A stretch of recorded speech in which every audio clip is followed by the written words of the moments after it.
to account holder technical issues within 1 hour.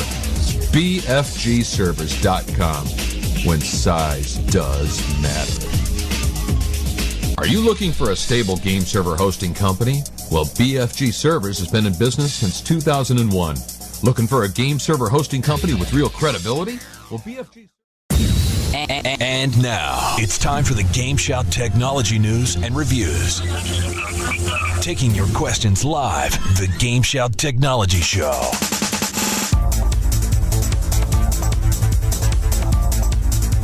This is GameSHOUT Radio, and you're listening to Technology Weekly, brought to you by Newegg.com. And I am your host, Soulrift, and we've got some fun technology news for you guys today. And we've got a very handy user's guide on what causes your computer to crash and what you can do to stop it. So getting right into our fun technology news, of course, with the new year and with the recent release of the iMac with the new IBM, the new Intel chips. They used to have IBM, now they're using Intel chips. There's been a lot of hubbub of different technology sites checking out these new iMacs powered by the Intel Duo. And so I thought I'd do a little bit of research and bring to you some of the highlights about this new system. It runs for around US $1,300. And the iMac Core Duo runs at about 1.84 gigahertz, so it's not like your 3 gigahertz monsters that we're running on our PCs just yet. But along with that $1,300, you also get a 160 gigabyte SATA hard drive, a dual layer DVD burner, and a 1440 by 900 pixels 17-inch LCD monitor. So it's a whole sort of package in one. You don't have to pick up all those additional things. Of course, you also get the funky white keyboard and mouse, typical of those Macs. But you know, it's a very interesting system that's come out. It's not really revolutionizing things, and actually it's sort of taking a step back, because although it's running Macintosh operating system X, it doesn't run a lot of the other stuff that the Macs used to run. In fact, they've had to rewrite all of their internal application software in order to run on these new Intel chips. There is a software program called Rosetta, which lets you run some common PC applications, you know, such as Photoshop, or even games like Unreal Tournament and Quake. But it's an emulator. It's a PC emulator on these Macs, and they don't run that well. You probably won't be able to get blazing frame rates out of games like Quake 4 on your sparkly new iMac. But some of the older games and slower games, they're still playable, and you can still get away with some of these smaller applications designed for IBM. On the other hand, you know, you're still waiting on a lot of the pro applications, a lot of the apps, as they're called, like the Final Cut Pro, and a lot of video editing tools and photo editing tools haven't been converted to the new operating system yet, and they won't be available until March, around the same time as the new MacBook laptop. So, you know, if you're just looking for a cheap self-contained computer, cheap is a relative term in the computer industry, of course, but relatively inexpensive, I should say.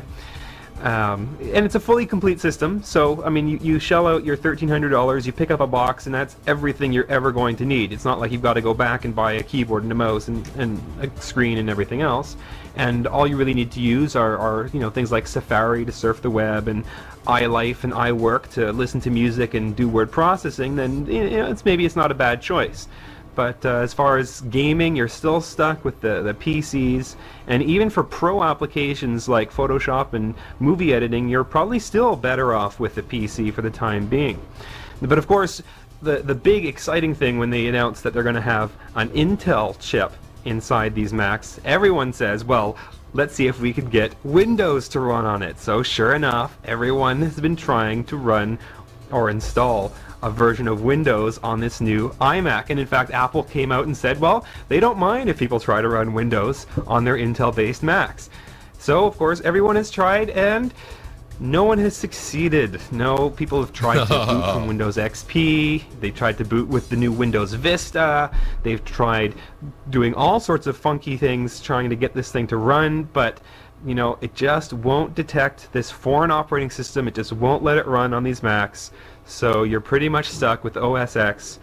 But of course, you know, hack-a-Mac is now becoming a very popular trend amongst technology experts, and a lot of people are out there trying to hack the Mac and get Windows running on it.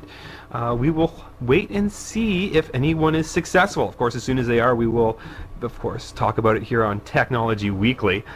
But until then, you're stuck running OS X on one of these new iMacs. And if you do want to check one out, they are available now with the new Intel Duo chip. I'm on it, now, man. another science... Yeah, you're on that one? I'm on it, man. I'm on it. I want to see if we can get Windows to run on it. You know, with that buddy of mine who's got Vista, maybe we can get him to, you know, kind of try and load it up.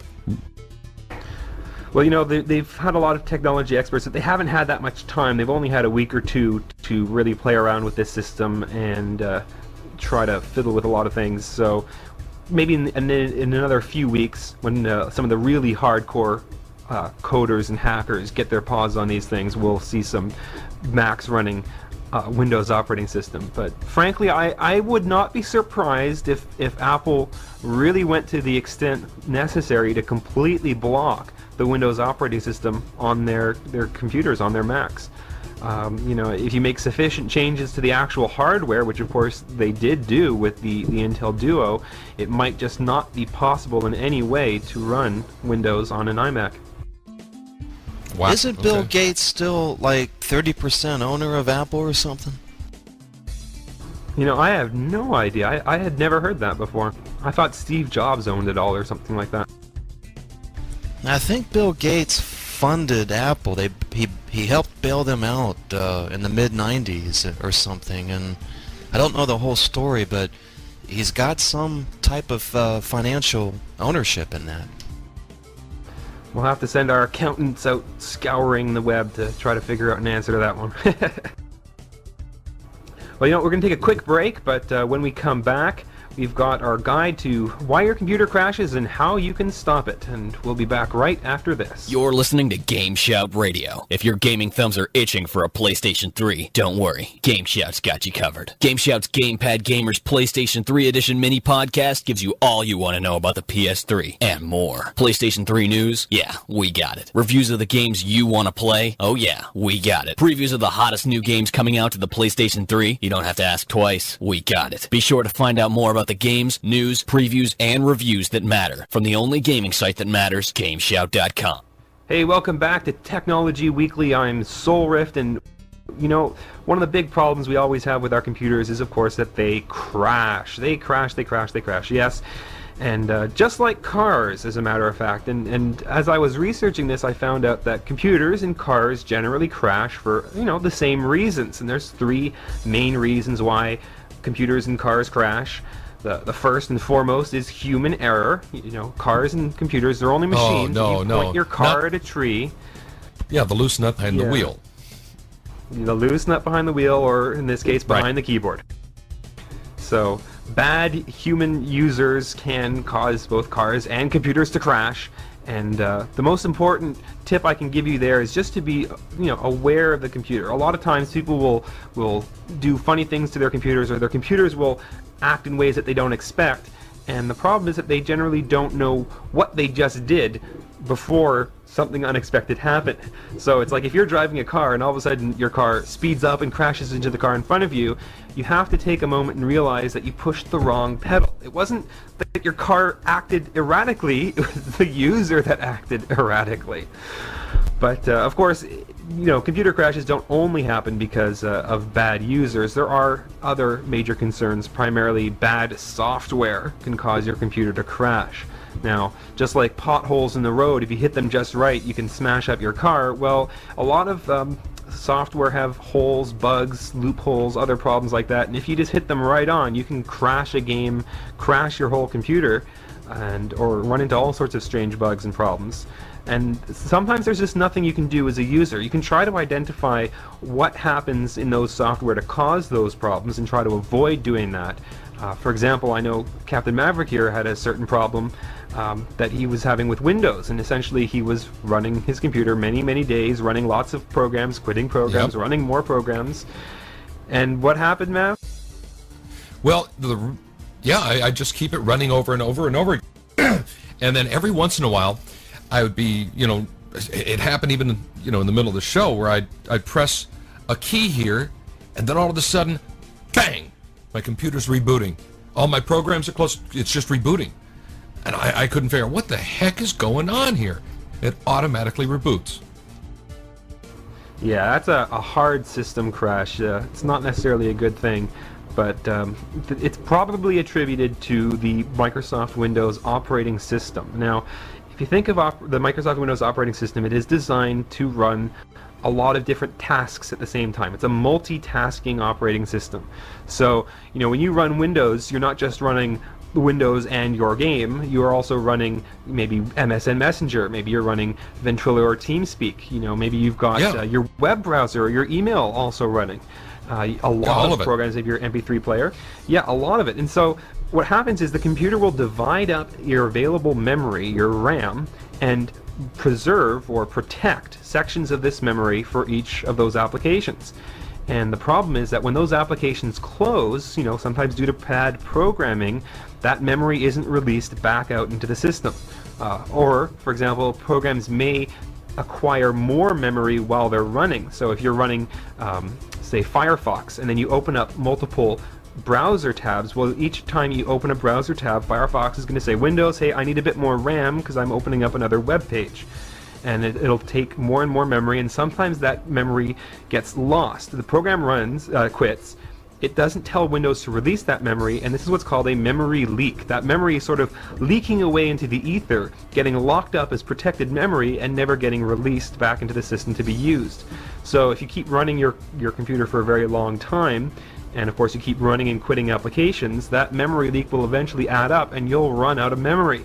When that happens, especially what can happen is that if that memory, protected memory, it tries to assign memory that's actually being used by the operating system to store critical data. And then another program comes and says, well, I need a bit of RAM, I'm going to take this, and put some information in there. All of a sudden Windows, it's missing part of the memory that it needs to actually run. The thing can crash, the thing can stop working, it can actually reboot your computer outright. So that's probably one of the major causes of crashes. And of course that can happen in games too. A lot of games have memory leaks.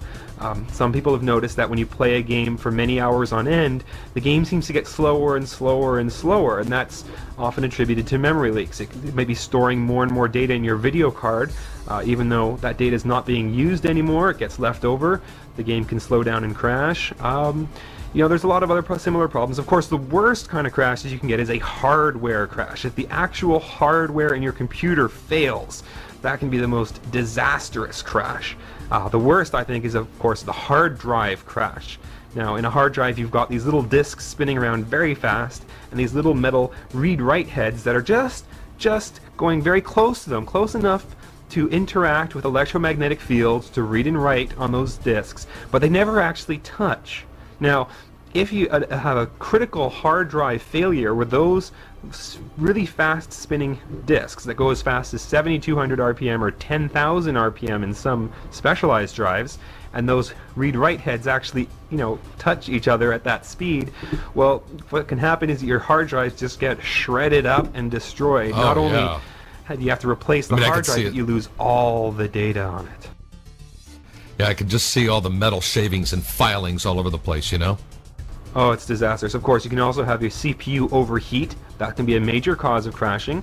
Also, your optical disc drives can crash because they get dust on the lenses, or they just sort of fail over time. Those lasers get weaker, the optical sensors wear out, and those generally need to be replaced every 3 to 5 years. Well, that's been our Technology Weekly Guide. We hope you found it useful, and hopefully you'll have less crashes in your future. And of course, we have a whole lot more technology news at GameSHOUT.com. This is Soulrift signing out.